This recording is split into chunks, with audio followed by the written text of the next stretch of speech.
வணக்கம் தமிழர்களே, எப்படி இருக்கீங்க? இன்னைக்கு ஒரு சூடான சுவையான மிளகாய் பஜ்ஜி எப்படி பண்ணுறதுன்னு பார்க்கலாமா? இது மாதிரி நீளமான குடமிளகாயை வாங்கி பாதியாக கட் பண்ணி எடுத்து வச்சுப்போம்.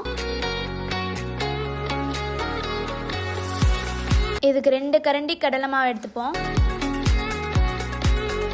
2 டீஸ்பூன் அரிசி மாவு சேர்த்துப்போம். 2 ஸ்பூன் மிளகாய்த்தூள், தேவையான அளவுக்கு உப்பு சேர்த்துப்போங்க. இதுக்கு தேவையான அளவுக்கு தண்ணி ஊற்றி இந்த பதத்துக்கு மிக்ஸ் பண்ணி வச்சுப்போம். இந்த சமயத்தில் கடாயை எடுத்து வச்சு எண்ணெய் ஊற்றி சூடு பண்ணிப்போம். இப்போ கட் பண்ணி வச்சிருக்க குடமிளகாயை இந்த மாவில் இந்த மாதிரி டிப் பண்ணி எடுத்துப்போம். அப்படியே பதமாக எண்ணெய்க்குள்ளே இறக்கி விடுங்க. அவ்வளோதாங்க, வெந்தோடனே திருப்பி போட்டு எடுத்தா சூப்பரான மிளகாய் பஜ்ஜி ரெடிங்க. என்னங்க, பார்க்கறதுக்கு அருமையாக இருக்குல்ல? சாப்பிட வரீங்களா?